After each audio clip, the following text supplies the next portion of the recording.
Imagine, a young student is full of hopes for a new life and has entered the university she has been striving for years. But a landlord with a cold, disgruntled look full of prejudice gets in her way. He turns her down without a second thought, without even trying to find out her story. How far can injustice go? How will this confrontation end? Watch on to find out what shocked him so much that he reconsiders his views. Before we start, write in the comments what your name is and where you are watching this video from. You are very important to us. Each of your feedback promotes our channel and helps bring these stories to more people. We truly appreciate your support. It's because of you that we can create more and more videos. Write to us and let's get closer to each other. It's early morning. The small courtyard is surrounded by tall houses, and one of them could be home to her if all goes well. A tall young girl with an anxious but determined expression stands on the threshold of the building. She's dressed simply but tasteful, black pants, a light-colored shirt, and a briefcase with documents in her hands. It was her dream to live near the university, saving time and money for transportation. Today's meeting with the landlord should be the last step towards that. She takes a few deep breaths to collect herself, for a new page of life awaits her. The man who had made the appointment with her finally appears in the lobby. His gaze immediately rests on her. For a second, she feels slightly uncomfortable, as if he sees right through her. The landlord, an older man in an austere suit, nods casually, indicating that he recognizes her from her description. Without any affability, he briefly introduced himself and gestured for her to follow him into his office. "You came here to study, then," he said, not even trying to hide the slight irritation in his voice, as if this meeting was an unpleasant obligation for him. "I'm a second-year student. I was accepted with an academic scholarship," she replied, trying to keep her tone respectful. The man nodded, but his face remained cold, as if this information didn't add a shred of trustworthiness to her in his eyes. She suppressed her doubts, thinking it was a mere formality, and resolved to do her best to make a good impression.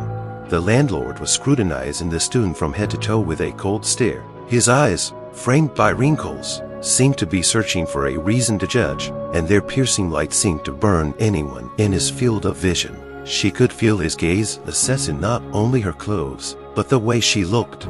Not a bad view, but not exactly what I'd expect from someone looking to rent an apartment in this neighborhood, he said, giving his words a sarcastic tone. The student couldn't help but notice the way his lips curved in a contemptuous grin as he glanced at her dark skin. "I don't think there will be many like you in our neighborhood who can afford to pay rent," he added, and her heart stabbed with resentment. His gaze read a preconceived notion, based on stereotypes, that she, as a black girl, simply could not meet the criteria of a normal tenant. He seemed to have already decided that she lacked the means and discipline to follow the rules. "I want tenants who won't cause problems," he continued, raising an eyebrow slightly, as if she was prejudged just because of her race. Feeling the insecurity building up inside, she tried to justify herself. "I have a scholarship. I'm trying really hard to study," she said with the hope that those words might change his mind. But only a sneering chuckle came in response. The landlord clearly had no faith in her abilities and intentions, simply crossing her off the list of candidates. "Scholarships come to a lot of people, but that doesn't mean you can handle life in this neighborhood. You need to think about the future, not just the present," he said, knowing his words were leaving a deep impact. The student felt her pride slowly melting under the pressure of prejudice and racism. She realized that his opinion of her had been formed before she even entered this office. An anger flared up inside her. "Why is he judging me on looks alone?" she thought, trying to suppress a growing sense of helplessness. It wasn't just disrespect. It was a demonstration of how bias could rob a person of the chance for respect and understanding. The landlord seemed ready to begin an interrogation that did not bode well. He sat her down at the table, resting his hands on its surface, and looked at her as if she were nothing more than a subject for examination. "Well, tell me about yourself," he said, and in his voice you could hear a barely restrained sneer. "I'm a biology major and I'm on a scholarship for excellence," she replied, hoping that would make some kind of impression. But he only shook his head as if he hadn't heard and continued, "And how do you plan to pay the rent? You probably don't have a steady source of income, do you?" She felt the tension building and anger boiling up inside. "I plan to find a part-time job to cover my expenses," she replied, but his cold stare only added to her confusion. You know, many people like you come here with lofty dreams, but not everyone copes with reality. He continued, emphasizing each word as if he was trying to insinuate to her that she was bound to fail. Do you live alone or with your parents? He asked, and there was genuine irony in his voice. I'm sure your family doesn't have a lot of financial resources. Usually people like you can't provide a normal life for yourself. The student felt her cheeks burning with shame and anger. Her upbringing and living conditions had become an object of ridicule, and she couldn't help but wonder why this man felt entitled to judge her life. My parents support me. They work 2 jobs, she mumbled, trying to keep her emotions in check. We're all doing the best we can so I can study. The landlord only grinned. Well, of course. I hope you have good enough support to keep you from going under. He lowered his eyes to the papers she brought with her and ran his eyes over them with obvious doubt. Looking up again, has anyone in your family ever owned their own place? Or were you just lucky enough to get a place at university? His every word cut like a knife, as she could feel her patience running out. He kept asking questions, clearly trying to expose her shortcomings, misunderstandings, and stereotypes about black people, which in his mind were always associated with poverty and failure. I just want to know that you'll be able to pay it back, he said with a smirk, leaving her speechless. She realized at that moment that this was not just an interrogation, but an entire trial, where her race was the main reason for her accusations. As he continued to speak, the student felt the mounting tension making her heart beat faster. Each question, each taunt became more and more humiliating, and she felt her dreams of a new home and education began to crumble before her eyes. The landlord, never tiring of his interrogation, began to use phrases that clearly reflected his prejudice. I should warn you that this neighborhood isn't really for people like you, he said, raising an eyebrow and crossing his arms over his chest, as if defending himself from her presence. His voice grew even colder, and there was an unobtrusive but palpable note of disdain in his words. There are decent people living here, and I don't want any trouble spoiling the atmosphere, he continued, clearly emphasizing that she couldn't possibly be decent in his opinion. His words resonated in her mind, causing a storm of emotion. Her face paled with resentment, and a sense of injustice grew inside. You need to understand that the neighbors here are very finicky, he added, pressing his lips into a thin line. Some of them may not be very friendly to those who don't feed into their standard. The phrase sounded like a direct reference to her race, and fury boiled in her chest. She knew he was referring specifically to her. I know it may be difficult for you to adapt to our culture, he continued, and now his words sounded like a sentence. The people here value tradition and order very much. You will have to try your best to be on the same level as them. She felt his disrespect and arrogance building up, turning her from a potential tenant to the object of his ridicule. I hope you're not going to have a party or anything, he added with a contemptuous chuckle. This isn't the kind of neighborhood where you can go wild. You'll have to watch your behavior and not draw too much attention. With each phrase, she realized his bias was growing stronger, like dark clouds preparing for a thunderstorm. She couldn't sit idly by. I'm not going to break the rules, she said, trying to keep her emotions in check. I just want to learn and build my future. But his mocking look told her he didn't believe a word she said. Well, that would be nice, he pronounced with false kindness, but I've heard that the youngsters these days don't always show the proper responsibility. Let's just say some of them tend to get into trouble. His words were a direct allusion to her race, and she felt the heat rising in her face. I'm not what you think I am, she said with difficulty, her voice trembling with tension. I know what responsibility and hard work are, and I won't let anyone judge me by the way I look. But his chuckle only deepened. No matter how hard you try, in this neighborhood people will judge you by your appearance, and unfortunately, sometimes that's crucial, he said, not hiding his arrogance.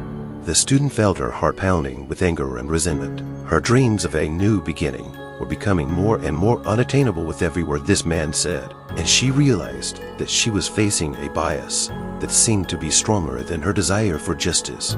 The landlord, scrutinizing the student, immersed himself in his own thoughts, which were spinning in his head like a stale record with a jam. He couldn't help but remember how his parents had always cautioned him against associating with such. In his mind, a chain of memories, full of stereotypes, gradually formed a vivid picture.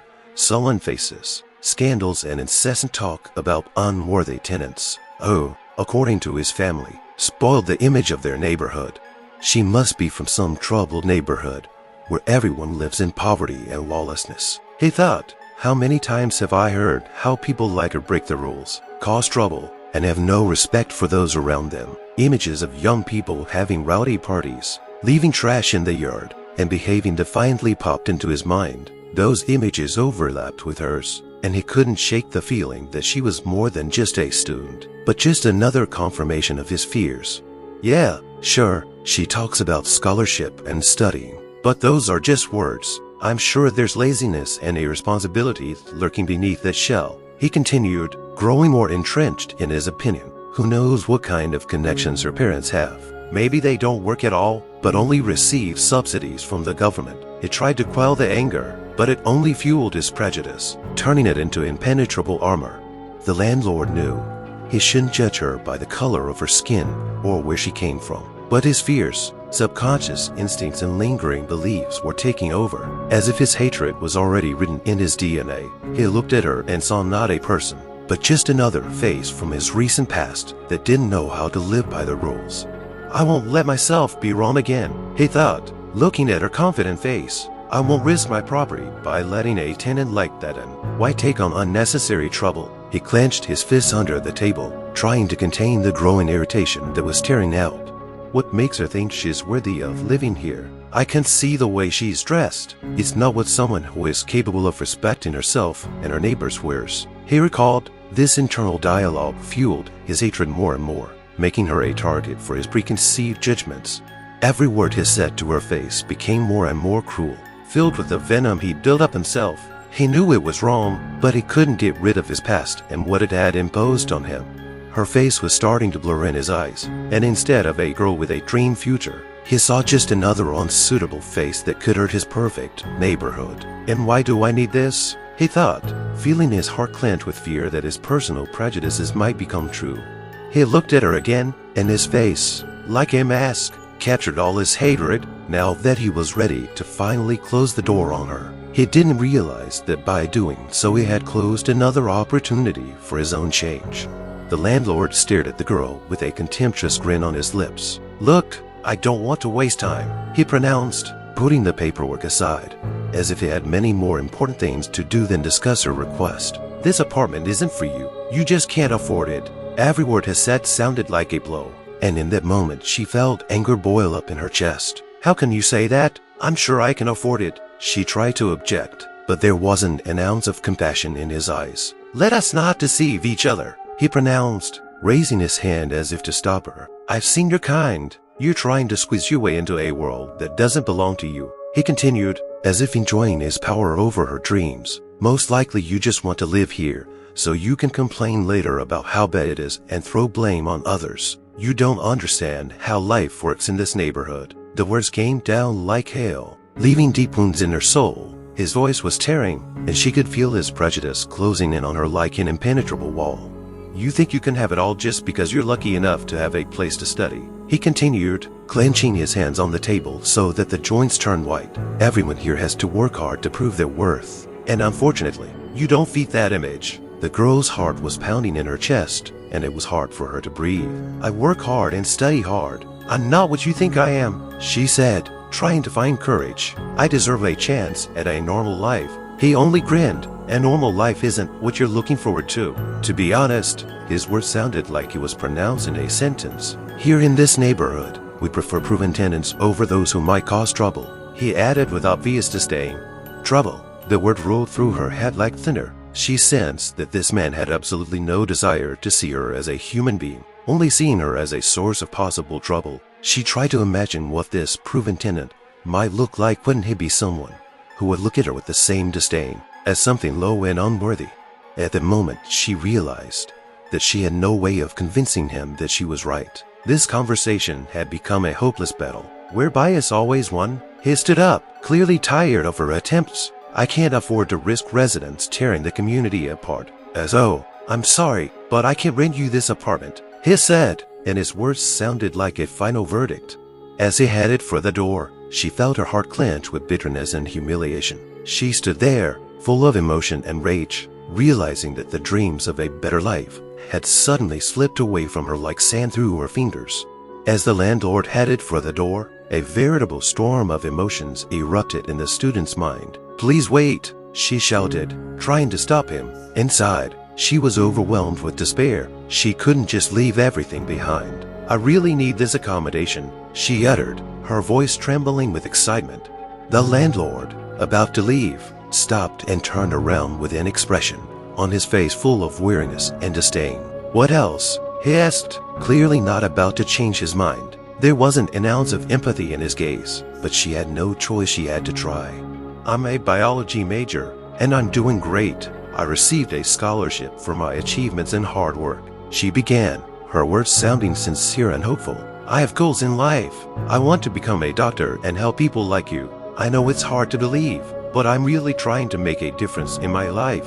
However, the landlord only shrugged his shoulders, his eyes glittering with indifference. "That's great, but don't you think you have too many dreams to be in this position? You're too young to understand how the world works. You should focus on real things, not illusions." Every word he said was like a cold shower that cut off her hopes. "I'm not just dreaming, I'm acting," she exclaimed, her voice shaking with exertion.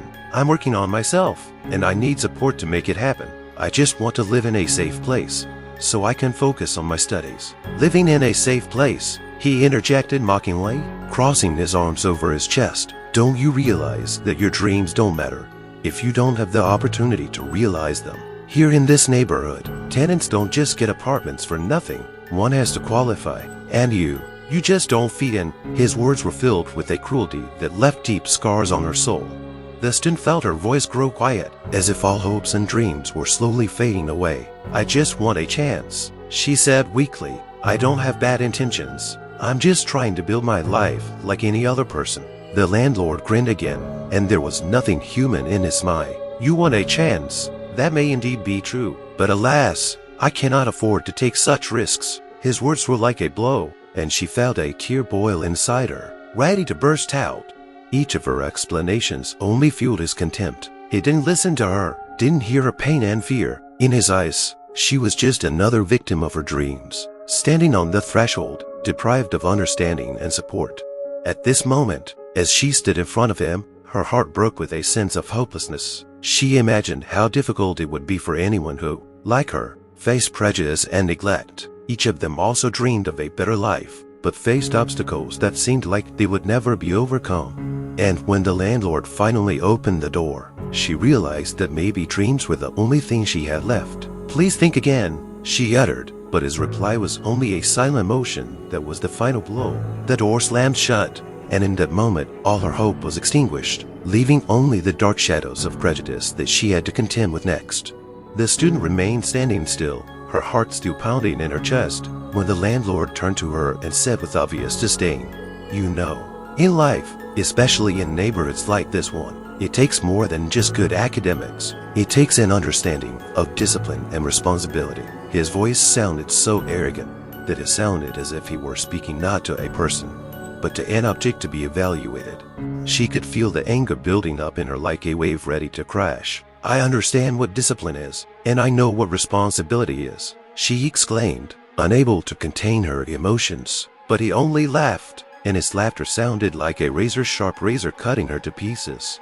"Oh, really? That's funny to hear from someone who obviously doesn't know what hard work is. How are you going to be a responsible tenant when you can't even control your behavior?" he uttered, and a mocking light glittered in his eyes. "Your group doesn't usually show much of an example of discipline. I've heard about the partying and the problems with the neighbors. You know what I mean? You judge me by who I am, not by what I've done or what I've accomplished," she uttered, barely holding back tears. "I'm trying to be the best version of myself, and you're just continuing the biases and stereotypes that have ruined the lives of so many." He wasn't going to listen. "Look, I'm just telling it like it is," he continued, his voice growing more and more arrogant. "You should remember where you are. This is no place for those who don't understand what discipline is. This life is all about following the rules." She felt the resentment and anger building up in her chest, and, unable to contain herself, she said, "Don't you realize that people like you are the ones who create these rules to keep us at a distance?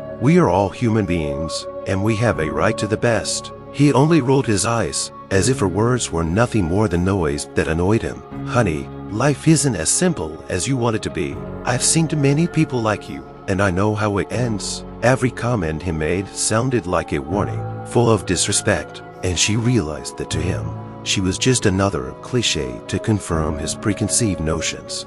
You will always see only my faults in me, she said bitterly, feeling tears come to her eyes. But I know who I am, and I won't let you humiliate me. I am fighting for my place in this world, and you have no right to judge me based on the color of my skin. He stepped closer to her, and the glint of hatred in his gaze only intensified. Maybe you should think about what it's like to be an honest and responsible person. You want to live here, but you don't seem to understand what the true requirements are. What kind of example are you setting for your neighbors? It's all just words, and you know it. Every word he said shattered the air like sharp shards of glass. The student felt her will to fight slowly fading, but the flame of hope still burned inside her. She couldn't let him take her dreams away from her. But at this moment, she also realized that she was facing an invisible barrier that was much stronger than she could have imagined. The student stood there, full of despair and bitterness, as she finally realized that her struggle with this man was over. Every reproach, every sarcastic phrase had deeply wounded her soul. And now, as the words stabbed like sharp arrows into her heart, she felt that she could not stay here any longer. I'm leaving, she said with a tremor in her voice, trying to keep her dignity, though her insides clenched with humiliation. The landlord just nodded, crossing his arms defiantly over his chest, as if the fact that she was leaving only confirmed his point. He looked at her with such contempt that she could feel his judgment even through the distance. Every step she took toward the door felt heavy, as if she were walking through a viscous swamp. She felt his gaze on her like an invisible chain that would not let her free herself from this humiliation. Her soul cried out for justice, but she knew that to him she was just another unsuitable candidate, devoid of any respect. I hope you find something at your level. He threw her one last time, and the words sounded like the final chord in a symphony of contempt. She wanted to turn around and answer him, but instead she just gave a weak smile, trying to show that she hadn't let his words break her. When she finally stepped outside, a sense of relief came over her, but it was quickly replaced by a heavy wave of sadness. The air outside was fresh, but it couldn't wash away the bitterness that lingered inside. She knew that her dreams and hopes had collided with an impenetrable wall of prejudice, and that knowledge was too heavy. The girl leaned against the wall, feeling tears rolling down her eyes. She couldn't believe that the man who was supposed to be her potential ally had become an enemy, unable to see beyond her appearance to her true character and goals. Images of others who, like her, were struggling to find their place in the world flashed through her mind, and it pained her to realize that such prejudice existed everywhere. Why is it so hard to see the person behind the color of their skin? She asked herself, raising her eyes to the sky. She knew she shouldn't let this incident break her, but at that moment her heart was full of broken hopes. As she passed the other tenants, she felt their stares, but none of them knew what she was going through. Each of them seemed to be living their own lives, and none of them had any idea how hard it was to be in her shoes sometimes.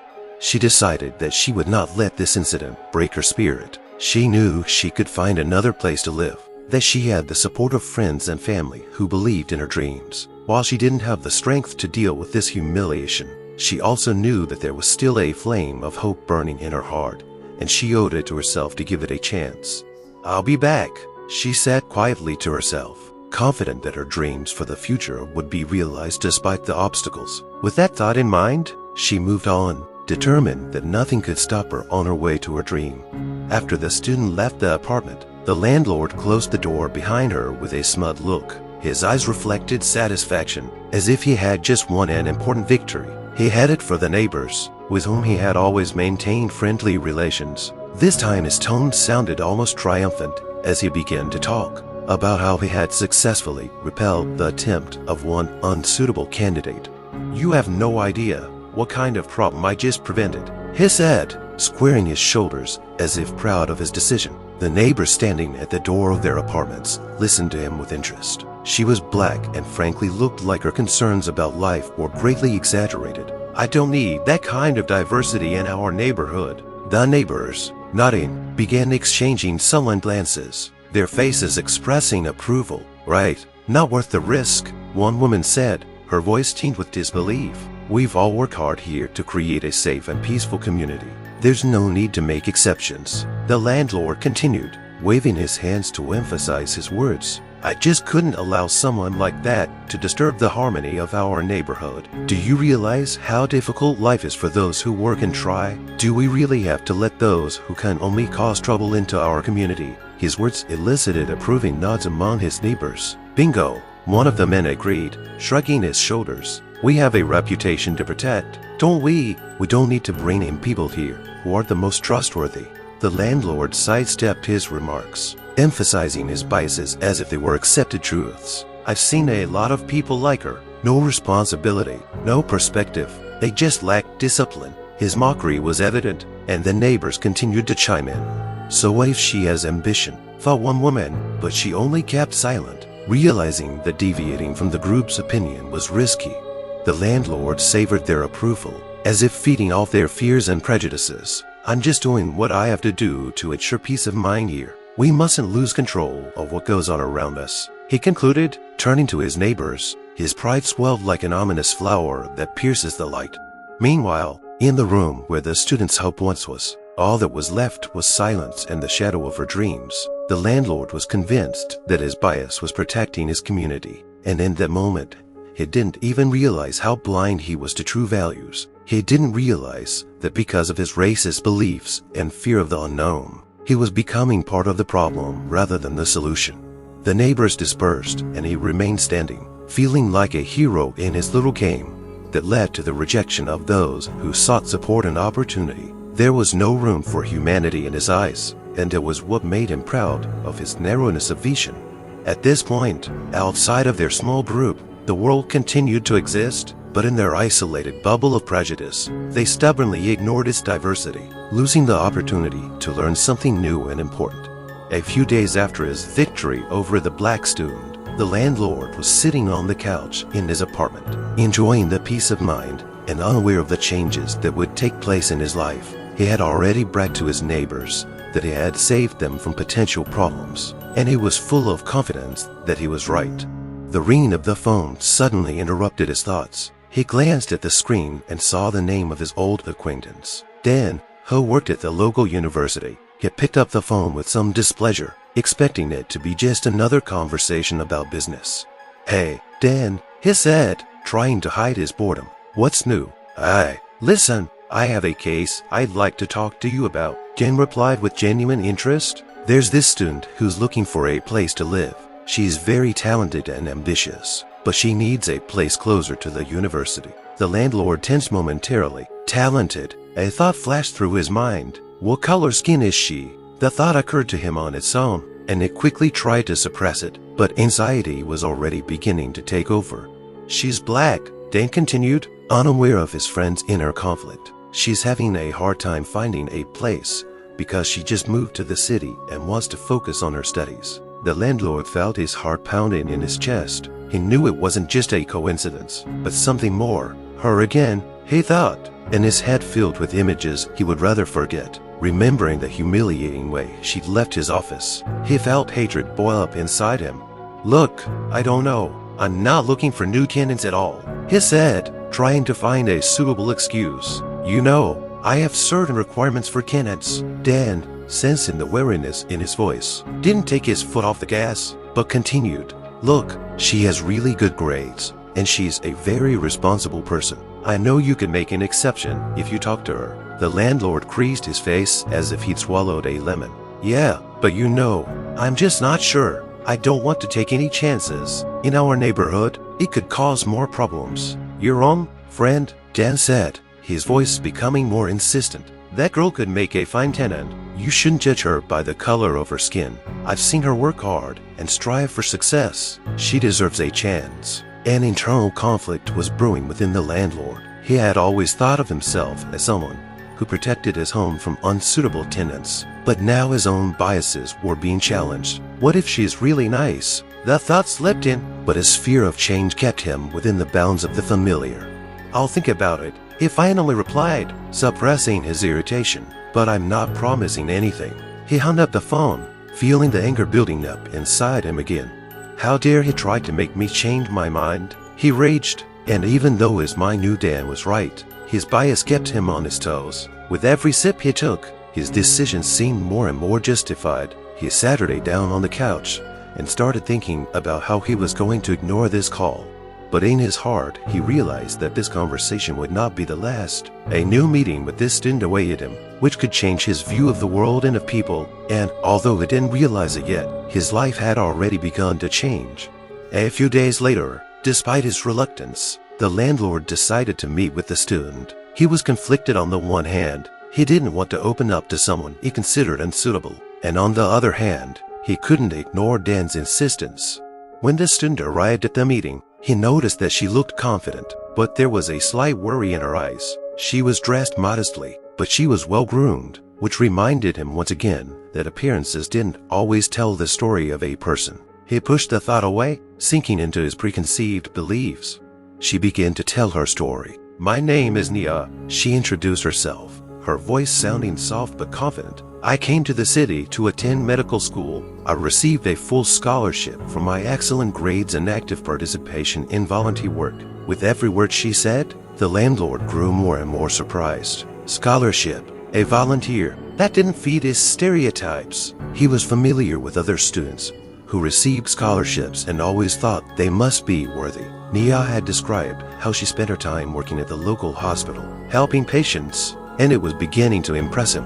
"I'm in several academic competitions, and I have plans to become a doctor to help people," she continued, her eyes glowing with pride in her accomplishments. "I hope that I can make a difference in the lives of others, and to do that I need to find suitable housing near the university." The landlord sat listening to her story, but his inner voice still whispered doubts. He remembered how she had left his office, lips clenched, full of resentment and humiliation. Now he wondered how he could have underestimated her potential and strength. "There's no way she can be so successful," he thought, trying to suppress his growing respect for her. "Maybe it's all just thought." Nia continued to talk about her goals, her hopes and dreams. "I want to do something important in my life, and to do that I need to focus on my studies," she said, and her sincerity was beginning to awaken in him a desire to change his attitude. However, the landlord's mind was still spinning with prejudice thoughts. He remembered all the racist stereotypes he had heard from his friends and neighbors. "They can't never get to that level," his mind whispered. The internal conflict was heating up as Nia finished her story. "I realize you may have doubts, but I'm asking you to give me a chance," she finished, her voice sounding hopeful. The landlord hesitated. He looked at her and saw not just a girl, but a person with dreams and ambitions. At that moment, the seeds of doubt about his own biases began to ripen in him. "What if I'm wrong?" arose in his mind, but the fear remained stronger. "I can't afford to take any chances," he whispered to himself, and while he realized that deep down he felt sympathy for Nia, it was still too hard. He realized that life wasn't always about skin color or appearance, but in an effort to maintain his mask of confidence, he chose to stay within the confines of the familiar. As Nia continued to speak, his mind wrestled with itself, and he realized that the decision he would make could change not only her life, but also his own perception of the world. The day after his meeting with Nia, the landlord met with Dan again to discuss the details of her housing application. His mind continued to swirl around the student's words, her confidence and dreams, but he was still trying to convince himself that he had no reason to change his mind. When he walked into the cafe where they'd agreed to meet, he was overcome with a slight agitation. Dan, noticing his pensive look, approached him with a cup of coffee in his hand. "What's up? How was your meeting with the student?" he asked, sitting across from him. The landlord shrugged slightly. "Well, she's kind of normal, but," he mewed, not knowing how to explain his biases. Dan, as if anticipating his embarrassment, asked, "What's confusing you?" She just doesn't meet my expectations," a landlord finally said, trying to hide his racist thoughts. Dan, not wanting to leave him in the dark, decided to tell him more about Nia. "You don't realize how strong of a person she is. This girl isn't just a good student. She helps her family and the youth in her neighborhood." "How so?" the landlord asked wearily, ready to dismiss this information, but curiosity had already begun to thresh his preconceived notions. Dan took a sip of coffee, his expression becoming more serious. "She organizes classes for kids in her neighborhood. helping them with their studies and developing their talents. It's her way of giving back to her community. She knows what it means to overcome hardship and strives to make sure others don't experience the same problems. The landlord felt his heart clench. Unbelievable ran through his head. He had always thought that black people mostly caused their own problems, but now he saw the other side of the coin. Dan continued, she volunteers at a local center, helps people find jobs, teaches exam preparation courses, and even gives health lectures. Nia is a role model for many in her neighborhood. It was now hard to ignore the depth that Nia brought to the lives of others. Landlord felt his inner convictions begin to fray at the seams. He realized he needed to change his view of her, but fear still held him in check. How can this be? He wondered again, imagining what it would be like to be as generous and selfless as he was. Why doesn't she tell people about this? Because she's humble. Dan replied, she's not looking for fame or recognition. She just wants to make the world a better place. Her dream is to become a doctor and help people on a greater level. The landlord felt shame fill his soul.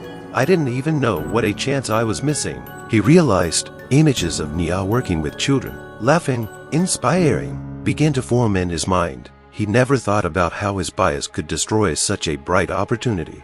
How could I have thought that her skin color defined her worth? He kept telling himself. He felt more vulnerable than ever. We have to give her a chance, he said suddenly, feeling the words come out of him on their own. I can't just reject her. Maybe she could make a great roommate. Dan smiled, his eyes glowing with joy. That's great. I knew you had humanity in you. At that moment, the landlord realized that something important was happening in his life. He stood at a crossroads, ready to take a step towards something new, but not yet knowing what it would mean for his preconceptions and his perception of the world. It had been several days since the landlord had promised Dan to give Nia a chance. However, with every hour he spent thinking about it, he felt more and more confused. The clash between his preconceived notions about people and reality was a painful experience for his mind. He sat in his chair in the living room, leafing through the newspaper, but his thoughts kept returning to the image of Nia, visualizing her as she talked about her dreams, about helping others. He realized that his first impression had been wrong. How could he be so quick to judge her? The thought haunted him, leaving him with no peace of mind. The landlord remembered how, sitting at the table, he had looked at her unpleasantly, not even giving her a chance to explain himself. He still felt ashamed of his racist comments, which seemed to come from him on their own, as if they were part of his nature. How on earth could I have thought that skin color determines a person's worth? He tormented himself with this question. I was once a struggling person myself, and I needed support. He sighed, remembering his own fears when he was young and hopeful, dreaming of a career. He, too, had moments when he'd felt out of place, and at such times he needed support, but he turned Nia down, without even giving her a chance to explore her potential. Every time he met his neighbors, they kept bragging about how they had done the right thing in keeping out the inappropriate tenant. He could feel it building up his anxiety, and it added to his stress. The neighbors were talking about how they were protecting their neighborhood, and the landlord began to realize that he might be becoming part of this hateful circle. What right do I have to judge her? He wondered again, feeling bitterness overwhelm him. He remembered how Nia had left his office with burning eyes full of resentment and disappointment. With each thought, he realized that it wasn't easy to get rid of his prejudices. He got up from his chair and walked to the window. Looking out at the street, children were playing below, their laughter reminding him of childhood, of innocence and joy. These thoughts of serenity were far from what was going on in his soul. If I don't give her a chance, won't I become like those who once condemned me? He asked himself, and the feeling would not leave him alone. A battle was raging in his inner world, between his familiar fears and his new discoveries. The next morning when he woke up, he looked in the mirror and didn't recognize his reflection. He didn't want to be a person who relied on stereotypes, who judged without knowing the true person. Each day he realized more and more that his biases were not only hurting others, but also himself. Finally, he realized he couldn't ignore his feelings. I have to talk to Nia, he decided. The thought crossed his mind hopefully. He had already begun to imagine what it would be like, how he could approach her, admit his mistakes and give her a chance. But then the fears reappeared. What if she doesn't want to listen to me? What if she won't forgive me? The landlord began to realize that his own fears were putting obstacles in the way of change. He felt his heart pounding at the thought of facing Nia again. "What if I'm wrong about her?" whispered an inner voice. He didn't know how she would react to his apology, and that made him fearful. But even more important was the fact that if he didn't try, he would never know.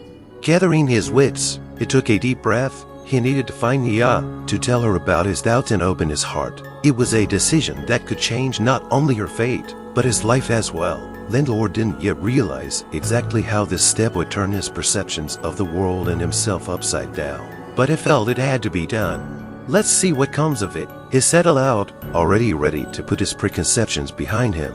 The landlord sat at his desk, his laptop in front of him, and he felt excitement fill his chest. He thought for a long time about contacting Nia, but then realized that he needed to learn more about her life before he could do that. "What if she's not what I think she is?" his inner voice whispered, but he forced himself to push the doubts aside. He needed to understand what was behind her colorful appearance, and maybe that would help him overcome his own biases. Gathering his wits, he opened his browser and typed in her name, Nia Smith. He found her social media profile, and as he looked at the picture, he felt his heart squeeze. In that photo, she was smiling as she stood next to a group of children, holding certificates for academic achievement. There was joy in her eyes, and the kindness radiating from the photo made him feel awkward about his previous attitude. The landlord scrolled through the feed, and soon his attention was drawn to the postings attesting to her accomplishments. Here was a post about how she had won an academic scholarship to pursue medical school. Nia shared her success and was proud that she was able to help her family. He noticed that her friends included not only her peers, but also her elders, who were clearly inspired by her perseverance and pursuit of knowledge.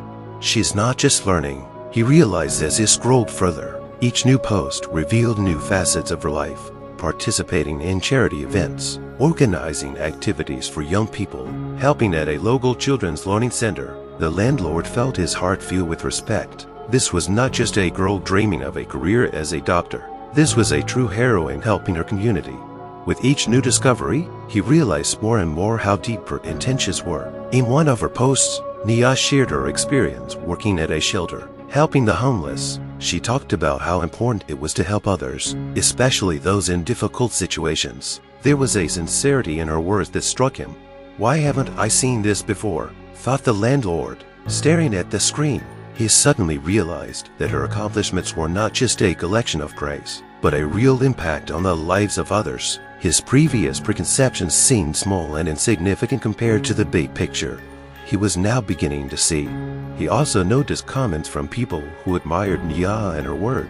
"You are an inspiration to many," one of her friends wrote. "You are changing lives. Keep it up," others added. The landlord felt something change inside him. He became not just an observer, but a participant who realizes that bias can rob him of the opportunity to be a part of something important.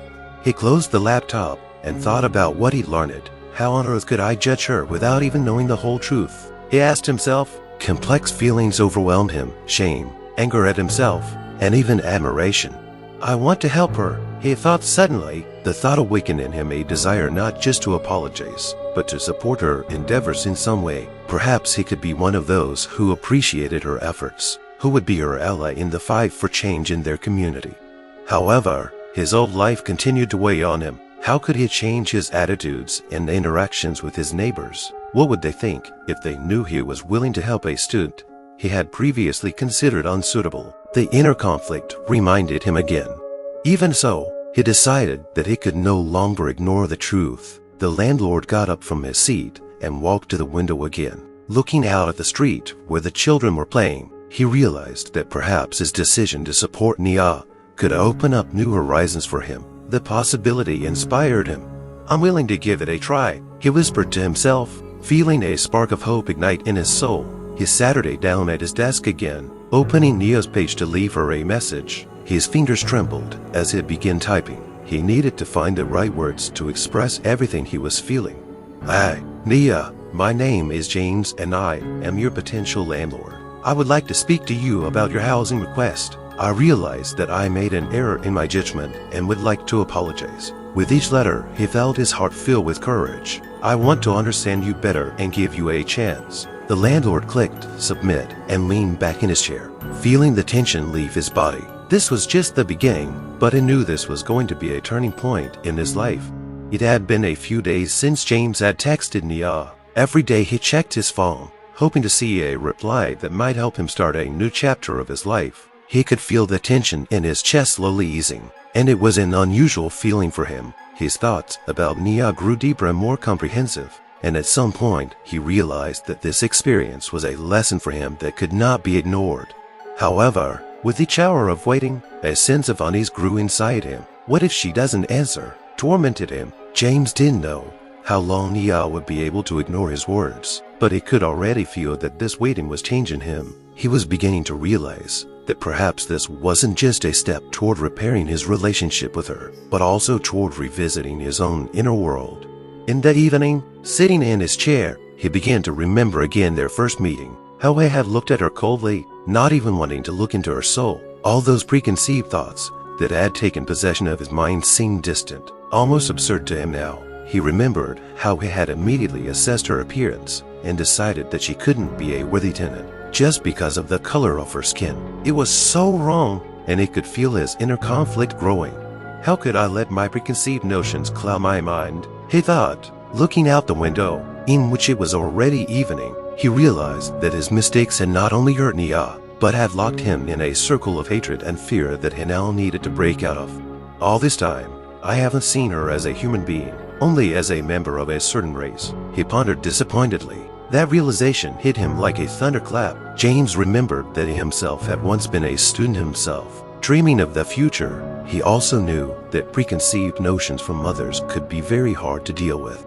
In that moment, he felt that his behavior was the result of deeply ingrained stereotypes that had been formed over the years. He had no reason to think that way about Nia, but fears and doubts seemed to crowd out all rational thought. He remembered how his parents had always talked about how people like her wouldn't be able to keep up in our neighborhood. Those words echoed in his head, and he felt guilty for letting them affect his life. How many other people like me live with these kinds of prejudices? He wondered, realizing that it was these prejudices that were creating hatred and division in the community. He began to realize that his actions had consequences not only for Nia, but for the entire community he lived in. Perhaps it is stereotypes like these that create barriers that separate people. Suddenly, a notification sounded. James grabbed his phone with trepidation, but it wasn't a reply from Nia, but a message from his friend, who was wondering how things were going with finding a tenant. Unable to contain himself, James decided to share his thoughts with him. He sent his friend a long message about how his meeting with Nia had changed him. He talked about how prejudice and fear clouded his mind and prevented him from seeing the true beauty and strength of this girl. "I have always considered myself an open-minded person," he wrote, "but today I realized how deeply rooted our prejudicial views are. I no longer want to be part of a system that divides people along racial and social lines." When he clicked submit, he felt a heavy weight lifted off his shoulders. He realized that this was only the first step toward change, but now he had the feeling that he was moving in the right direction. The next day, sitting at his desk again, he decided to take another step. He sent Nia a new message. This time he expressed his sincere apologies and explained how his perceptions of her had changed. He admitted that his previous fears and preconceptions had prevented him from seeing the real Nia, and how he truly longed for the opportunity to talk to her and learn her story. "I realize I can't change the past," he wrote, "but I am willing to work on myself and my bias. I hope you will allow me to correct my mistakes." Then he closed the laptop again and went outside. The sun was shining brightly, and he felt his heart fill with hope. He realized that it wasn't just a matter of opening doors for Nia, but an opportunity to open doors for himself, realizing that a person's true strength wasn't in their race, but in their actions, their desire to help, and their ability to accept people for who they were. There was a feeling inside him that perhaps this journey would be the beginning of a new life for him without fear, without prejudice, and with an open heart. He promised himself that he would not only work on himself, but he would become a voice for others who may also be entangled in the net of prejudice. He began to realize that change starts with him, and it was from that moment that he decided to become an active participant in the fight for justice and equality.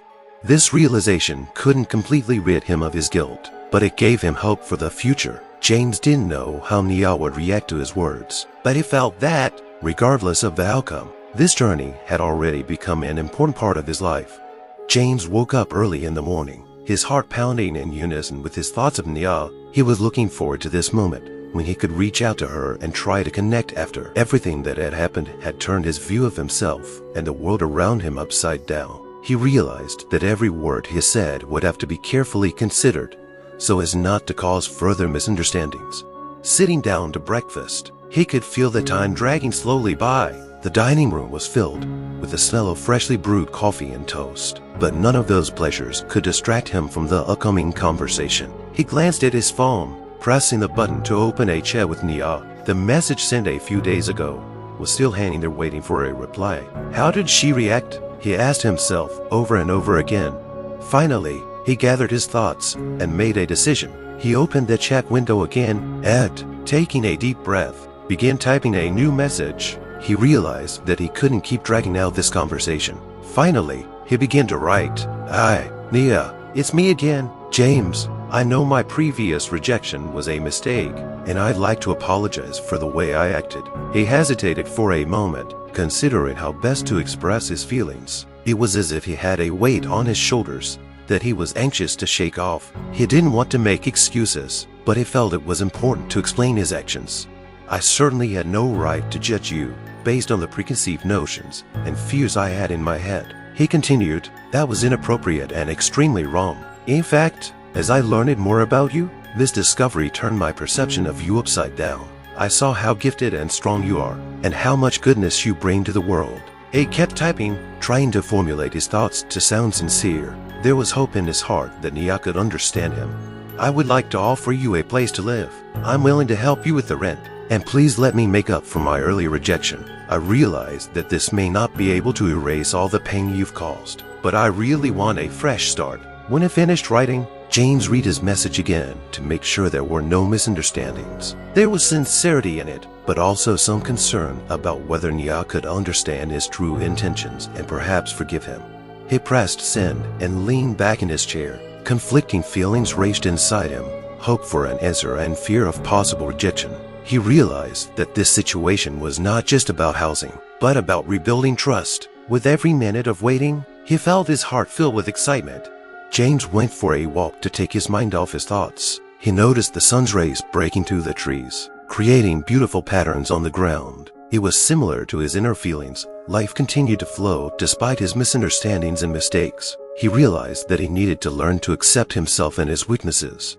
Hours later, when he was beginning to lose hope, his phone finally made a notification sound. He jumped up, his heart racing when he saw it was a message from Nia. He quickly opened it, reading her reply with bated breath. Hi, James. Thank you for your apology. I appreciate you choosing to reach out to me. James felt his heart fill with hope. She had not rejected him. He continued reading, and his mood lifted even more when he saw the sequel. I'd like to talk to you about the proposal, but I need to understand why you changed your mind so quickly. Complicated feelings swept over James again. He realized that this was a good sign she was willing to give him a chance, but he also realized that he had to be ready to explain his actions and show that he had really changed. James took time to respond, and in his next entry, tried to be as sincere as possible. I realized that my change of opinion may come as a surprise. I have been rethinking my biases over the past few days, and have seen how wrong I was in my judgment of you. I realize that's no excuse, but I hope you can give me a chance to explain myself. He added that he would like to meet with her so they could discuss things face to face. After he sent the message, James felt a sense of relief wash over him. He knew he still had a lot of work to do to rebuild trust, but now he felt that this journey would be worthy of his efforts. When he got home in the evening, he couldn't shake the feeling of anticipation. He kept checking his phone, hoping for a response. Eventually, he decided that there was no point in dwelling on it and went about his daily business. The next day, to his surprise, he received a reply from Nia, in which she agreed to meet him but expressed her misgivings. She wrote that she needed time to think things over and see if she could really trust him. I understand your concerns, and it's only natural, James replied. I will wait until you are ready to talk. Please know that I am here to support you. As soon as he clicked submit, hope crept into his heart. He realized that this journey was just beginning, but he was willing to go all the way to prove that he could be more than just a landlord, but a friend who valued and respected people, regardless of their race or background. The day Nia had been waiting for had finally arrived, the moment she opened her messages and saw the new email from James. A wave of emotion ran through her. She had been thinking about his proposal for a long time, and she needed time to gather her thoughts. Now she had the chance to respond. Nia realized that her answer would not only be important to James, but to herself as well. Sitting at her desk, she felt her heart pounding. She reread his message, and all the memories of that humiliating encounter and the cold and prejudiced way he looked at her resurfaced in her mind. While she appreciated that he had apologized and seemed genuinely aware of his mistakes, he couldn't erase her memories of the first impression.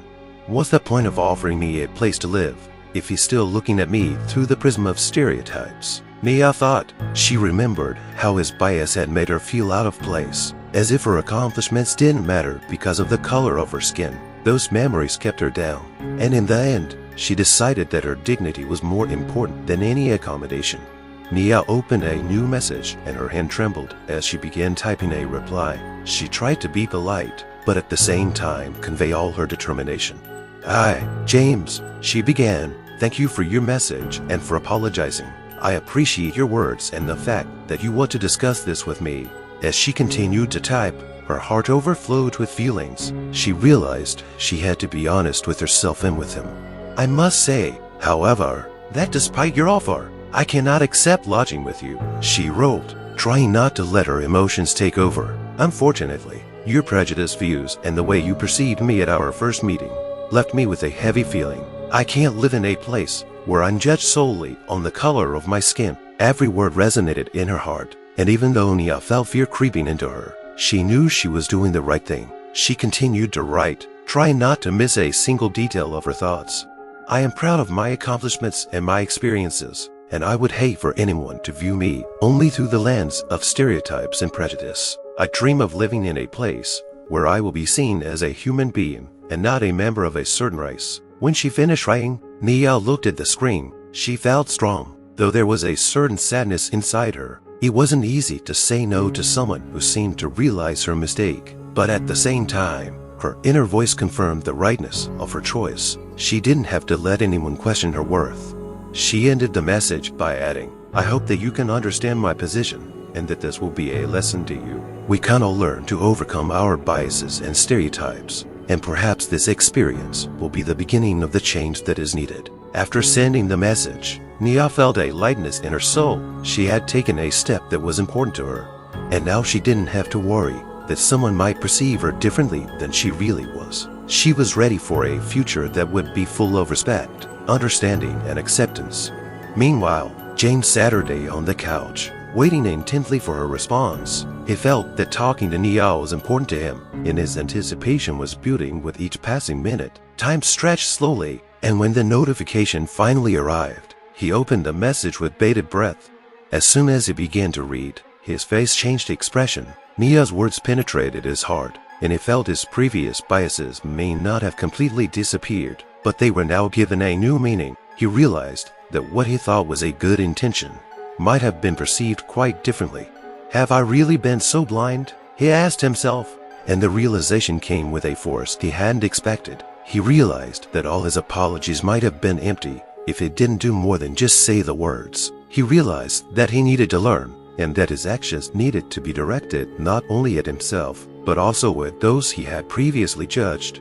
In that minute, James felt that his journey was just beginning. He knew he had to overcome his bias not only for his own sake, but also for the sake of people like Nia, who continued to face discrimination and misunderstanding. He wanted to use his experience to help others see that a person's true value lies not in their skin color, but in their deeds and intentions. He decided that he would take action. James spent a few hours thinking about how he could correct his mistakes and how he could start down the road to change. He needed to change his habits and his perspective. He began making a list of places where he could volunteer or initiatives that would help combat bias and racism. This was his solution: to act, not just talk. Once he realized what he had to do, he went back to Nia's message. He wanted to reply, but no longer with a housing offer. Now he wanted to talk to her about her experiences, how she dealt with bias, and how he could help others. He realized that this could be her chance, and maybe their conversation would be the start of something bigger. He wrote to her, "Thank you for your sincerity. I realize that I can't just expect your forgiveness. I am willing to work on myself, and I want to learn more about your experience. Maybe I can be part of the change." As he sent the message, he felt like he was taking a step in the right direction. His journey to understanding was just beginning, and maybe Nia could help him learn to appreciate people for who they were. James sat at his desk, his eyes staring into the void as he sank into his own thoughts. The recent events swirled through his mind like a kaleidoscope.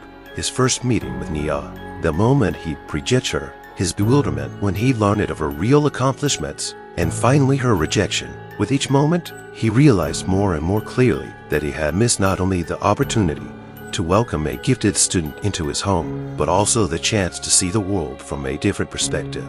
All this time, he had been living in his little shell, not thinking that his opinion of people might be limited by the prejudices and stereotypes he himself had unwittingly internalized. He remembered how he sometimes joked with his neighbors about unsuitable tenants, and now it didn't make him laugh anymore. It was as if he'd been playing a game.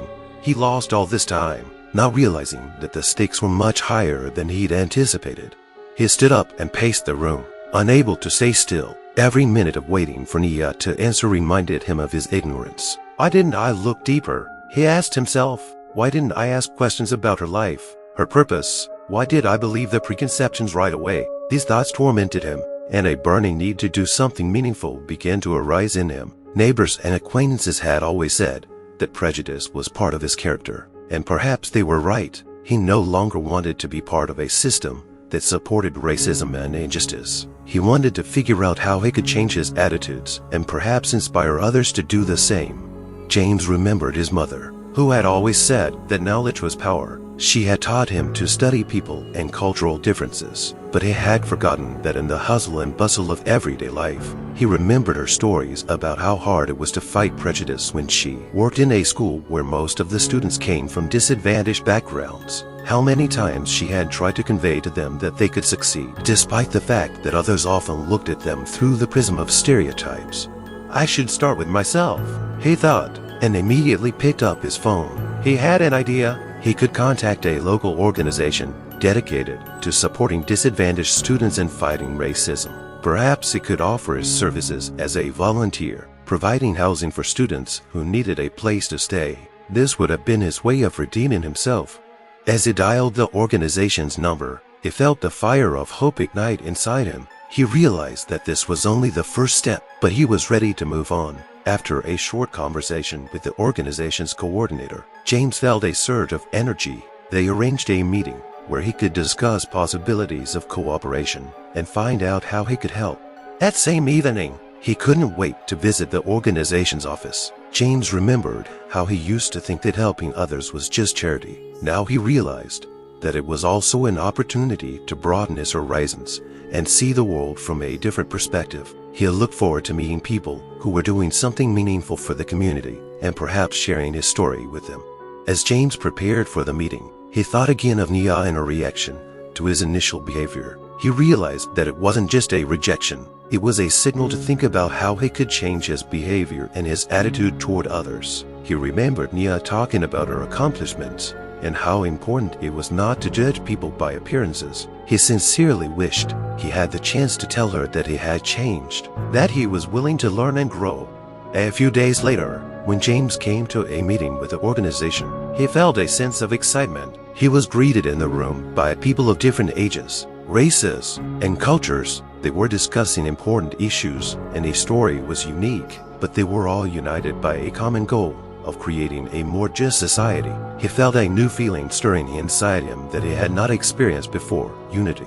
After a few hours of discussion and shared experiences, James realized that his view of the world was changing. He didn't just want to be part of the change. He had already started to create it by talking to people who were doing the same thing. They shared their stories of struggling with bias, and each story left an imprint on his heart. He realized that they all had their struggles and difficulties, and his own experience was just a drop in the ocean. When he got home, he immediately opened his phone and texted Nia. he wanted to share how his life had changed over the past few days. "Hi Nia, I wanted to talk to you about what has happened since we last communicated. I started working on myself, and I want to share my experiences." As he waited for her response, thoughts swirled in his head about the importance of being open to change. He realized that this wasn't just his personal struggle. It was his desire to help others overcome preconceptions and stereotypes. And he wanted Nia to know that he was genuinely sorry for his mistakes and willing to learn. It wasn't just a change of perspective, it was the beginning of a new life in which he was willing to open his heart and mind to others. He now had a goal to not only correct his mistakes, but to help others avoid them. James knew there would be more work ahead, but he felt that he now had a powerful tool for change, a willingness to grow and understand. It has been a few weeks since James started his journey to change. He has been actively involved in a local organization, working with young people and helping them find housing and support. Each new meeting, each interaction with community members gave him strength and confidence. He felt he was finding his calling to be a voice that could help others overcome prejudices and stereotypes. One day during an event, he decided to speak to a group of young people and share his story. He felt it would not only help him, but would also be an important lesson for those present. James stood in front of the crowd, his heart pounding with excitement, but he knew he had to talk about his mistakes. "Hello everyone," he began, trying to keep his eyes on his listeners. "I want to tell you about how prejudice and racism can not only hurt others, but also steal from the prejudiced person themselves. I've been through it myself, and I want to share my experience." He continued, immersing himself in the memories of his first meeting with Niall. He described how he, succumbing to prejudice, had rejected her without knowing her real accomplishments in life. "I didn't realize that by judging her by her appearance, I was not only degrading her dignity, but also robbing myself of the opportunity to get to know an amazing person," he said, and his voice sounded sincere. "When I learned about her successes, how she is supporting her family and working to make a difference in her community, I felt stupid and petty. I missed a chance to meet someone who could have taught me important life lessons." Each word resonated with the audience, and James saw his listeners tilt their heads in thought. He continued to share his inner conflict, explaining the importance of opening up to change and learning from his mistakes. Bias and racism steal our opportunity to see the true beauty and power of the human soul. Each of us has our own stories, our own struggles, and our own accomplishments. He noticed that some of the participants began to exchange glances, while others showed understanding. James realized that this was exactly what he wanted to achieve, for people to understand the importance of looking beyond superficial perceptions and stereotypes. "We all deserve a chance to be understood," he continued. "When we look at people through the lens of bias, we close our eyes to what they have to offer. We deprive ourselves of knowledge, experience, and, more importantly, human connection." There was silence in the hall after his speech. James felt that they were ready for dialogue, for discussion. One of the young men, raising his hand, asked, "What should we do if we notice bias in ourselves?" James answered this question with confidence. "First, it's important to recognize it. There is nothing wrong with the bias is present in all of us. The key is to be willing to work on yourself. Ask yourself, why do I feel this way? Where does this feeling come from? How can I change my point of view?" Education is the first step to overcoming stereotypes. With each new question that came out of the room, the discussion became more lively. People shared their stories of bias, how they themselves had experienced discrimination or observed it in the lives of others. James could feel the atmosphere becoming more and more open and honest. He was glad that he was able to create a space where people could talk about their experiences without fear of judgment. When the event was over, James realized that this wasn't just his personal story, it was a lesson for everyone. He remembered how many times he had found himself in situations where he had judged people based on preconceived notions, and how many times he had had to relive his own mistakes. But now he knew that change was possible. Each of them could be part of the solution, not the problem. On his way out of the hall, he felt that everything he did mattered. He met Nia at a subsequent event, and they discussed how important it was to continue to fight bias. She told him about her own efforts in this area, and how she strives to inspire others and share her experiences. "We can change the world, starting with ourselves," she said, and those words imprinted themselves on James's heart. He realized that they could do more together than they could individually. They decided to work on a joint project that would raise the issue of bias and racism in their community. In closing his story, James wanted everyone who heard him to remember an important lesson. Biases can create barriers that divide us, but by opening up to each other, we can build bridges that connect our hearts and minds. Let's remember that each person is a book worth reading, not just a cover to be appreciated at first glance. He left with the confidence that together with Nia and all those who were ready to open themselves to new ideas and opportunities, they could make the world a better place. And every small step along the way was important, because change starts with us. This story reminds us how important it is to see people for who they are and to open ourselves to understanding and acceptance. James and Nia continue their work by inspiring others to overcome prejudice and racism. Each of us can contribute to a fairer and more unified society by starting with ourselves and our views of those around us. Understanding and respect are the keys to change that can make the world a better place. Thank you for being with us on this journey. May each of us be open to change and strive for understanding. Thank you for checking out our story. We are very interested in hearing what you think about it. Have you experienced racism in your life, and how did you deal with it? Share your thoughts and experiences in the comments. Your opinion is very important to us. We appreciate each and every one of you and your support that helps us continue to create stories like this. Don't forget to subscribe to our channel and give us a like so you don't miss new episodes. Wishing you a great day and inspiration on your journey toward understanding and unity.